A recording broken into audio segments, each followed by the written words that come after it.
Hello everyone, welcome to our channel TET and ESC classes with simple tricks. So మనం previous క్లాస్లో dictionary uses గురించి నేర్చుకున్నాము. ఓకేనా, with ఎగ్జాంపుల్స్తో సహా. నెక్స్ట్ గ్రామర్లో ఏమి ఇచ్చారో చూద్దాము. నెక్స్ట్ వచ్చేసి ఆల్ఫాబెటికల్ ఆర్డర్లో రాయడం గురించి ఇచ్చాడు. అవునా, ట్రీ, రివర్, వాలంటీర్, లెటర్ అంటే ఇవన్నీ ఆల్ఫాబెటికల్ ఆర్డర్లో ఏది ఫస్ట్ వస్తుందో అది చూసి నెక్స్ట్ ఏది వస్తుందో మనం ఆల్ఫాబెటికల్ ప్రకారం రాయాలి. ఓకేనా, ఇలా ఒక 5 ఎగ్జాంపుల్స్ ఇచ్చాడు. నెక్స్ట్ ఒక 4 వర్డ్స్ ఇచ్చాడు, అవి డిక్షనరీలో చూడమన్నాడు. అంటే అది ఏ పార్ట్స్ ఆఫ్ స్పీచ్, దాని మీనింగ్ ఏంటి, స్పెల్లింగ్ ఏంటి, ఇవన్నీ మనం ఒకసారి ఇవి ప్రాక్టీస్ లాగా ఉంటాయి, చూసేయండి. Next anagrams, new topic, most important. Anagrams. Look at the underline words in the following sentence. The waste is choking me. We can make a new word by rearranging the letters of the word waste. The new word is sweat. Here sweat is called an anagram of waste. ఓకేనా, ఇక్కడ ఏమంటున్నాడు, waste అనే ఒక వర్డ్లో నుంచి మళ్ళీ దాన్ని rearrange చేసి అంటే కొత్త వర్డ్ లాగా స్వెట్ని రాయొచ్చు. SWEAT, sweat. ఓకేనా, ఇక్కడ ఏది అనాగ్రామ్ అవుతుంది, వేస్టా స్వెట్టా అంటే మనం ఏ వర్డ్ నుంచి అయితే మనం ఏ వర్డ్ని కొత్తగా రాస్తున్నామో ఆ వర్డే అనాగ్రామ్ అవుతుంది. ఓకేనా, ఇంకో ఎగ్జాంపుల్ ఇచ్చాడు చూడండి ఇక్కడ పిక్చర్లో. అర్త్లో నుంచి HEART, హార్ట్. ఇప్పుడు హార్ట్ అనేది అనాగ్రామ్ అనమాట. ఓకేనా, అర్త్కి హార్ట్ అనేది anagram. So an anagram is a word formed by rearranging all the letters of the another word or given word. The new word gets formed by using each letter only once. అంటే ఒక లెటర్ని ఒకసారి మాత్రమే వాడాలి, దాన్ని ఎలా అయినా rearrange చేసుకోవాలన్నమాట. కరెక్ట్ మీనింగ్ ఇచ్చే ఒక వర్డ్ ఫామ్ అవ్వాలి. సో అలాంటి వర్డ్స్ని అనాగ్రామ్స్ అంటాం. ఓకేనా, ఎగ్జాంపుల్స్ ఇంకా ఇక్కడ ఇచ్చారు చూడండి. Care, race, live, evil, tea, eat. ఓకేనా, ఇంకా కొన్ని ఎక్సర్సైజ్ లాగా ఇచ్చాడు, ఇది కూడా చూసేద్దాం ఒకసారి. నేను చేసేసాను. Right anagrams of the following words. Use the hints given in the brackets. The beginning letter of the word is also given as a clue. One is done for you. Okay, finder ఇచ్చాడు. ఆ finder నుంచి మనం ఒక word రాయాలి, అది అనాగ్రామ్ అవుతుంది. దానికి hint ఏమి ఇచ్చాడు, one who helps when we face problems, that is friend. ఓకేనా, నెక్స్ట్ స్వింగ్ ఇచ్చాడు. స్వింగ్తో అనాగ్రామ్ ఏం రావాలంట, things that help birds to fly. పక్షులకి బర్డ్స్కి ఫ్లై చేయడానికి యూజ్ అయ్యేది ఏంటి అంట, వింగ్సే కదా వచ్చేది, VINGS, wings. Next garden, another word for unsafe అంటే ఏంటండి, డేంజర్. ఓకేనా, next dusty, you go to school to do this. Study చేయడానికి వెళ్తాం కదా స్కూల్కి, study. Arts, we see them in night sky, stars. ఓకేనా, ఆర్ట్స్ నుంచి స్టార్స్. ఇది anagrams. I hope you understand. Next one word substitution. One word substitution అంటే ఏంటండి, ఏం లేదు, ఇది కూడా కొత్తగా కనిపిస్తుంది కానీ చాలా easy. Look at the following group of underlined words given below.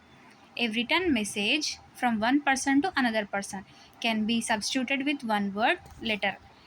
ఇంత పెద్ద బోల్డ్ లెటర్స్లో ఇచ్చిన సెంటెన్స్ మొత్తానికి ఒక సింగిల్ వర్డ్లో మీనింగ్ ఏంటి అంటే లెటర్. ఏమంట, ఒక return message from one person to another person, ఒక పర్సన్ నుంచి ఇంకో పర్సన్కి ఒక రాసిన మెసేజ్ని ఏమంటారు, లెటర్ అంటారు. ఇదంతా చెప్పే వాళ్ళు లెటర్ అని చెప్పొచ్చు. అదే వన్ వర్డ్ సబ్స్టిట్యూషన్, ఒక వర్డ్లో చెప్పడాన్ని కంప్లీట్ మీనింగ్ ఇచ్చే ఒకటే వర్డ్ని యూజ్ చేయడాన్ని వన్ వర్డ్ సబ్స్టిట్యూషన్ అంటాం. ఓకేనా, next in the above example the underlined part is replaced or substituted with a single word, letter. A single word substitutes the other forms of words or sentence. This is called one word substitution. This is one of the important components of word building and will help us to be precise in our speech or writing.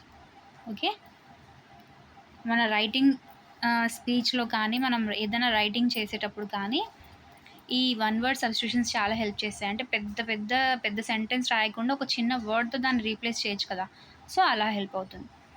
Examples ఇచ్చారు చూడండి. Continuous dry weather period without rainfall అంటే కంటిన్యూస్గా వర్షం పడకుండా ఉండే వెదర్ని ఏమంటాము అంటే drought అంటాం. ఓకేనా. Next an act of growing plants and trees in large farm. ట్రీస్ని ప్లాంట్స్ని లార్జ్ ఫార్మ్స్లో ప్లాంట్ చేయడాన్ని అంటే పెంచడాన్ని ఏమంటారంటే ప్లాంటేషన్ అంటాం. అంటే డ్రాట్ ఈ మొత్తం సెంటెన్స్కి బదులుగా డ్రాట్ యూజ్ చేస్తే అక్కడికి అది వన్ వర్డ్ సబ్స్టిట్యూషన్ అయ్యి మనకు రాయడానికి చాలా సులువైపోతుంది, ఈజీ అయిపోతుంది. అవునా.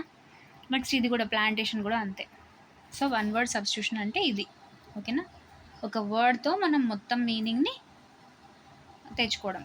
Next word partners or collocations. Word partners అంటే ఏంటి, ఆర్ కొలకేషన్స్ అంటే ఏంటో చూద్దాం.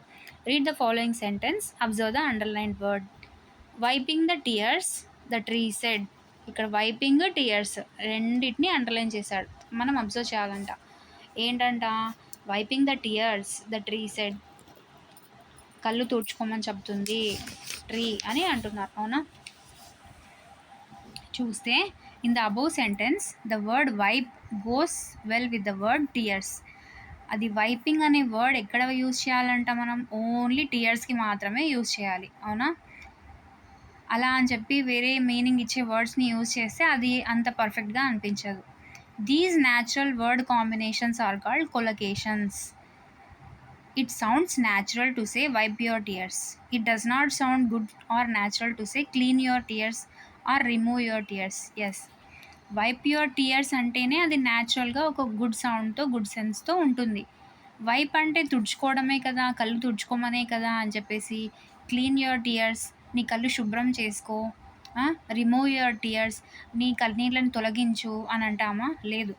వైప్ అంటే సింగిల్ మీనింగ్ ఇచ్చేది ఏంటి, వైప్ తుడవడం, తుడుచుకోవడం. అవునా. అది మాత్రమే కరెక్ట్ ఉంటుంది. ఇలా ఏ వర్డ్కి అది కరెక్ట్గా న్యాచురల్గా వర్డ్ కాంబినేషన్ అవుతుందో అలాంటి వర్డ్స్ని వర్డ్ కొలకేషన్స్ అంటాం. ఓకేనా. ఇలా వర్డ్ కొలకేషన్స్ని మనం యూజ్ చేయొచ్చు. నెక్స్ట్ ఎగ్జాంపుల్స్ ఇచ్చారు చూడండి. Save time, save money, save energy, save electricity ఇలా చెప్పొచ్చు. లేదంటే tell a story, tell the truth, tell a lie, tell a secret, tell the difference, etc. Say hello, say yes or no, say goodbye, say thank you, say sorry. ఓకేనా. ఇక్కడ టెల్కి సేకి difference చూడండి. Tell hello అనకూడదు, సే hello అంటేనే మనకి good న్యాచురల్గా ఉంటుంది and good sense ఉంటుంది, good to hear ఉంటుంది. ఓకేనా. వినడానికి బాగుంటుంది. సే ఏ స్టోరీ అనము, టెల్ ఏ స్టోరీ అంటాం, కథ చెప్పాలి. అవునా. సే హలో అంటే ఇప్పుడు మనం అన్నీ తెలుగులో ట్రాన్స్లేట్ చేస్తే మొత్తం మళ్ళీ మారిపోతుంది, అలా వద్దు, ఇలా అని గుర్తుపెట్టుకోవాలి. ఓకేనా. టెల్ అనే దగ్గర టెల్లే వాడాలి, సే అనే దగ్గర సేనే వాడాలి. ఓకేనా. ఇది ఖచ్చితంగా గుర్తుపెట్టుకోవాల్సిందే.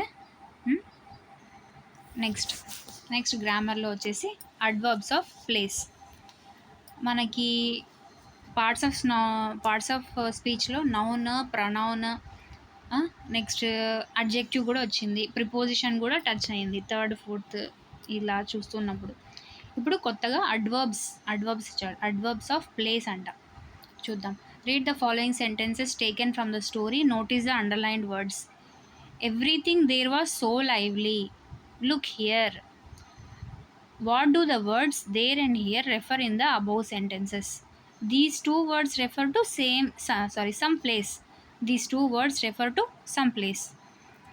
Everything there was so lively. అక్కడ జరుగుతుందంతా చాలా నిజంగా అనిపిస్తుంది, రియల్గా అనిపిస్తుంది అనడానికి యూజ్ చేస్తాం. లుక్ హియర్, ఇక్కడ చూడు అంటామా, లుక్ హియర్. ఓకేనా. సో ఇక్కడ దేర్ కానీ హియర్ కానీ ఏం చెప్తున్నాయి, ఏం రిఫర్ చేస్తున్నాయి అంటే ఒక సర్టన్ ప్లేస్, సమ్ ప్లేస్ని మెన్షన్ చేస్తున్నాయి. In the above sentences the underlined words are called adverbs of place. ఇవి అడ్వర్బ్స్. ఎలాంటి అడ్వర్బ్స్? అడ్వర్బ్స్ ఆఫ్ ప్లేస్ అంటే ఒక ప్లేస్ని సూచిస్తున్నాయి కాబట్టి అవి అడ్వర్బ్స్ ఆఫ్ ప్లేస్ అయింది. Adverbs of manner, adverbs of frequency, adverbs of position ఇలాంటివి ఇంకా ఉంటాయండి. మనం అన్నీ ఒకసారి క్లియర్గా నోట్స్ లాగా చేసేసుకొని డిస్కస్ చేద్దాం. ఇప్పటికైతే టెక్స్ట్ బుక్లో ఏముందో అది చూద్దాం first. They simply answer an important question word, where. Okay. Adverbs of place అన్నింటినీ మనం క్వశ్చన్ చేస్తే దానికి ఆన్సర్ ఏమొస్తుంది? వేర్ అనే ఆన్సర్ వస్తుంది. ఎలా అంటారా? ఇప్పుడు లుక్ హియర్ అనే దానికి వేర్ అని అడిగితే మనం లుక్ హియర్ అంటాం. ఎక్కడ చూడాలి అంటే లుక్ హియర్ ఇక్కడ చూడాలి అని. Everything there was so lively, అక్కడంతా నిజంగానే జరుగుతున్నట్లుంది, అక్కడంతా రియల్గా ఉంది అని చెప్పడానికి యూజ్ చేసే సెంటెన్స్ ఇది. ఎక్కడ? దేర్. ఎక్కడ అంటే హియర్. ఓకేనా? ఇలా అనమాట. నెక్స్ట్ ఈ అడ్వర్బ్స్ ఆఫ్ ప్లేస్కి సంబంధించి మనకు ఒక పోయం కూడా ఇచ్చారు ఇక్కడ, ఖచ్చితంగా చదివేద్దాం ఇది. Read the following song and underline the adverbs of place. One is done for you. They answer the question word where. ఎక్కడ అని క్వశ్చన్ వేసుకుంటే అన్నిటికీ ఆన్సర్ ఉంటుందన్నమాట ఇక్కడ. Sock song. Upstairs, downstairs. Where they can be?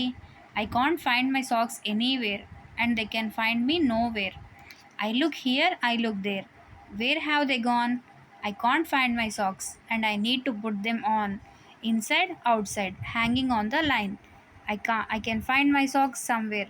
I look all around and when I have found my socks, I will be hunting for my shoes. అంటే socks దొరకడం లేదు అనే, సాక్స్ ఎక్కడ పెట్టాను అని ఒక పిల్లోడు వెతుకుతున్న సెన్స్లో ఇది సాంగ్ అనమాట. Upstairs, downstairs. ఎక్కడంట? ఎక్కడ. ఎక్కడ అని క్వశ్చన్ చేసుకుంటే వచ్చేవే ఈ అడ్వర్బ్స్ ఆఫ్ ప్లేస్ అనమాట. Upstairs, downstairs. ఎక్కడంట? Upstairs, downstairs. I can't find my socks anywhere. Anywhere అంటే ఎక్కడ కూడా, అంతా వెతికాను ఎక్కడ కూడా దొరకలేదు అని. And they can find me nowhere అంటే ఇది కూడా ఎనీవేర్ ఎక్కడైనా, నోవేర్ ఎక్కడ లేదు, ఎక్కడ కనిపించలేదు అని. I look here, I look there. ఇక్కడ వెతికాను అక్కడ వెతికాను అని అంటున్నాడు. ఓకేనా? Inside, outside. లోపల బయట. Somewhere, I can find my socks somewhere. ఎక్కడో ఒక చోట దొరుకుతాయి. సమ్వేర్ అంటే ఎక్కడో ఒక చోట. ఐ లుక్ ఆల్ అరౌండ్ అంటే చుట్టూ. ఎక్కడ? చుట్టూ. ఇలా అడ్వర్బ్స్ ఆఫ్ ప్లేస్ని మనం చెప్తామన్నమాట. Okay, next now let us look at some other adverbs of places and the context situations where we use them. Adverbs of place referring to distances. Examples: nearby, far, away. డిస్టెన్సెస్ని mention చేయడానికి కూడా ఈ words use చేస్తాం అనమాట. Adverbs of ప్లేస్లో nearby అంటే దగ్గర, far అంటే దూరం, అవే అంటే అక్కడ లేడు, అక్కడ లేకుండా వేరే చోట, అవే. ఓకేనా? ఇది కూడా దూరం అనే సెన్స్లోనే యూజ్ చేస్తాం. ఓకేనా? నెక్స్ట్ అడ్వర్బ్స్ ఆఫ్ ఇండికేటింగ్ ప్లేసెస్ని ఇండికేట్ చేయడానికి. Examples: up, down. అది ఏంటి? అడ్వర్బ్స్ ఆఫ్ డిస్టెన్సెస్ అనమాట. ఎంత దూరమా, దగ్గర, నియరా, ఫారా అని చెప్పడానికి. ఇది ప్లేసెస్ అనమాట. Indicating place. ఎక్కడ అంటాం కదా. Up, down, inside, outside, here, there, anywhere, nowhere, upstairs, downstairs, back, around, away, north, etcetera. ఇవన్నీ adverbs of indicating places. Adverbs of place indicating objects position. Objects చెప్పానా పొజిషన్ కూడా ఉంటుందని. Yes, పొజిషన్ని కూడా తెలియజేస్తాయి అడ్వర్బ్స్ ఆఫ్ ప్లేసెస్. ఎలాంటి examples: behind, above, through, between, below, underneath, etcetera. ఇవన్నీ ఎక్కడుంది, ఆ ఆబ్జెక్ట్ ఎక్కడుంది అని చెప్పడానికి ఇండికేట్ చేసే పొజిషన్స్. ఇవి కూడా అడ్వర్బ్స్ ఆఫ్ ప్లేస్ కిందకే వస్తాయి. Okay. Adverbs of place indicating moment in particular direction అని ఇండికేట్ చేయడానికి కూడా అడ్వర్బ్స్. వీటిని కూడా అడ్వర్బ్సే అంటాం. Forward, backward, towards, westward, eastward, onwards, southwards, northwards, ఇంకా చెప్పొచ్చు. ఇలా పర్టికులర్ డైరెక్షన్ని మెన్షన్ చేసేవన్నీ కూడా ఏంటండి? Adverbs of places. ఇలా అడ్వర్బ్స్ ఆఫ్ ప్లేసెస్లో ఇన్ని టైప్స్ ఉన్నాయి. I hope you understand. మళ్ళీ ఇక్కడ ఒక ఎక్సర్సైజ్ ఇచ్చారు చూడండి. The children are playing cricket. ఇక్కడ సమ్వేర్ ద స్కూలా, అవుట్ సైడ్ ద స్కూలా? Outside the school. Okay. Let us go dash and watch the stars. ఇక్కడ మనకు స్టార్స్ అంటేనే చుక్కలు. ఎక్కడ ఉంటాయి? ఇన్సైడ్ ఉండవు, పైన, upstairs. Okay. Is there any post office dash? Away, nearby. ఇక్కడ ఎక్కడైనా పోస్ట్ ఆఫీస్ ఉందా అని మాత్రమే అడుగుతాం. దూరంలో ఎక్కడైనా పోస్ట్ ఆఫీస్ ఉందా అని ఎవరు అడగరు. ఆ ప్లేస్కి వచ్చి ఇక్కడ దగ్గర ఎక్కడైనా ఉందా అని మాత్రమే అడుగుతారు. So is there any post office nearby. Lock the door when you go dash, when you go out.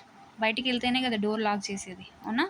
Next, my grandfather searched for glasses anywhere. ఎవ్రీవేరా?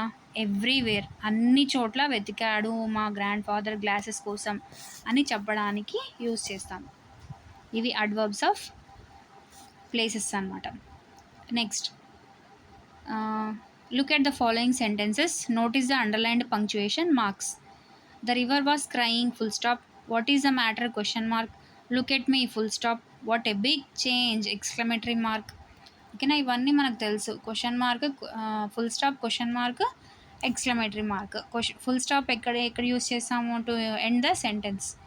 And question మార్క్ని ఎక్కడ యూస్ చేస్తాము? To end the question. And exclamatory మార్క్ని ఎక్కడ use చేస్తాము? ఒక feeling, sudden feeling or ఎమోషన్ని సూచించడానికి exclamatory మార్క్ని use చేస్తాం. ఓకేనా? ఎస్.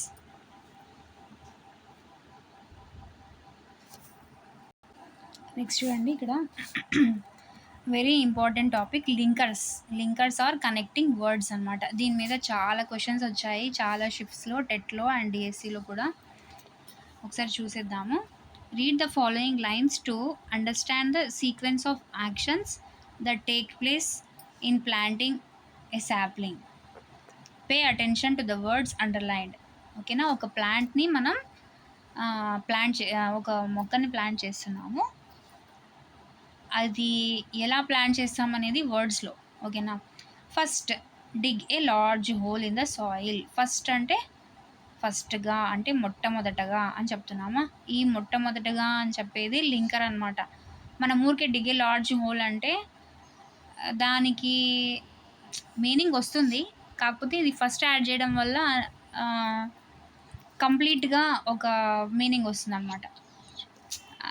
చెప్పేది అర్థమవుతుందా? లింకర్స్ అంటేనే కనెక్షన్ అనమాట. అంటే ఫస్ట్ ఏజ్ చేయాలి, నెక్స్ట్ ఏజ్ చేయాలి అనేది ఆ వర్డ్స్, ఆ లింకర్స్ని మెన్షన్ చేసినప్పుడు టు మేక్ ఇట్ కంప్లీట్ అనమాట. అంటే కంప్లీట్గా మీనింగ్ ఇవ్వడానికి.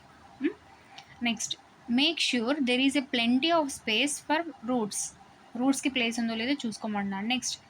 Next put some manure at the bottom of the hole. Next అంటే అది చూసుకున్న తర్వాతనే, ఆ తర్వాత, నెక్స్ట్ అంటే ఆ తర్వాత అని. Okay. Then place the sapling gently in the hole. Then అంటే ఈ నెక్స్ట్కి దెన్కి పెద్ద డిఫరెన్స్ ఏం లేదు. దెన్ అంటే కూడా ఆ ప్రాసెస్ అయిపోయిన తర్వాత, దాని తర్వాత అనే మీనింగ్ వస్తుంది. ఆఫ్టర్ దట్ అంటే కూడా అదే. After that place some extra soil and dry leaves around the plant to hold water in the soil. After that అంటే ఇవన్నీ అయిపోయిన తర్వాత, దాని తర్వాత. ఫైనల్లీ అంటే చివరిగా అంటామా? ఎస్, చివరిగా pour some water around the sapling and give the follow up care. తర్వాత మనం వాటర్ వేసి ఆ సాప్లింగ్కి కేర్ చేయాలి అని. ఇక్కడ ఫస్ట్, నెక్స్ట్, దెన్, ఫైనల్లీ ఇవన్నీ కూడా ఒక సీక్వెన్స్లో ఎలా ప్లాంటింగ్ చేయాలి అనేది మనకు చెప్తున్నాయి, అవునా? ఇవన్నీ లింకర్స్ అనమాట. From the above, we understand that we use some linkers to indicate connection among sentences or order the steps for the smooth flow of ideas and processes. Okay. Ideas and processes. మనం ఏదైనా process చేసేటప్పుడు కూడా indicate చేయడానికి లింకర్స్ని use చేస్తాం. చాలా ఏం పెద్ద difficult ఏం కాదు, ఇది చాలా easy topic. Linkers first, next ఇవి పెట్టడం వల్ల మనకు ఈజీగా అర్థమవుతుంది అనమాట. ఇక్కడ చూడండి, లాంగ్వేజ్ ఫంక్షన్ అని ఇచ్చాడు. Look at the following sentences. Please use the dustbin. Don't throw the waste anywhere. Please do not cut down the trees. They give us rain. ఇక్కడ ప్లీజ్ అనేది బిగినింగ్ ఆఫ్ ద సెంటెన్స్లో to request చేయడానికి or persuade someone to do అంటే ఒకరిని ప్రోత్సహించడానికి, ఖచ్చితంగా చేయమని చెప్పడానికి ప్లీజ్ అనే రిక్వెస్టింగ్ వర్డ్ని యూజ్ చేస్తాం. ప్లీజ్ డు నాట్ అని కూడా యూజ్ చేస్తాం, ఆ పనిని చేయొద్దండి అని చెప్పడానికి కూడా. ఓకేనా. Read the following, write the sentences using please or please do not. I advise you to be regular to school అని ఇచ్చారు. దానికి ప్లీజ్ తగిలించి రాయాలి అని మనకు ఆప్షన్స్ ఇచ్చి ప్లీజ్‌లో రకరకాలుగా 4 ఆప్షన్స్ ఇచ్చారనుకో, మనకి ఇది క్లారిటీ లేకపోతే మనం రాంగ్ పెట్టేస్తాం bit. Please come to school regularly. ఓకేనా? You should not waste water. Water is so precious అన్నామంటే please do not waste water. I advise you not to use car to take you everywhere అంటే please do not use car to take you everywhere. అన్ని చోట్ల car తీసుకెళ్ళకూడదు అని ఒక advise అన్నట్లు. I advise you not to pluck flowers from the plants. Plucking అంటే తెంపడం అంటాం కదా, అలా. Please do not pluck flowers from the plants. ఇది ప్లీజ్ ఎక్కడ యూజ్ చేయాలి, ప్లీజ్ డు నాట్ ఎక్కడ యూజ్ చేయాలి అనేది. ఓకేనా? సో ఇదండి 4th క్లాస్కి సంబంధించిన కంప్లీట్ టెక్స్చువల్ గ్రామర్ 4 పార్ట్స్లో మీకు క్లియర్గా చాలా ఈజీగా అర్థమయ్యే విధంగా చెప్పాననే అనుకుంటున్నాను. I hope you all understand this class. ఓకేనా? నెక్స్ట్ క్లాసెస్లో మీకు ఏ సబ్జెక్ట్ కావాలి, ఏ క్లాస్ కావాలి అనేది కామెంట్ చేయండి. అండ్ చాలామంది వీడియో చూస్తున్నారు కానీ చాలామంది లైక్ చేయట్లేదు. So please like, share, comment and ఖచ్చితంగా సబ్స్క్రైబ్ చేసుకోండి. సబ్స్క్రైబ్ చేసుకోవడం మాత్రం మర్చిపోవద్దండి. మీరు చేసే ఈ చిన్న హెల్ప్ మాకు చాలా ఎంకరేజింగ్గా ఉంటుంది. అండ్ ఇప్పటి వరకు సబ్స్క్రైబ్ చేసుకున్న వాళ్ళందరికీ చాలా థ్యాంక్ యూ. ఓకేనా? Thank you so much for watching.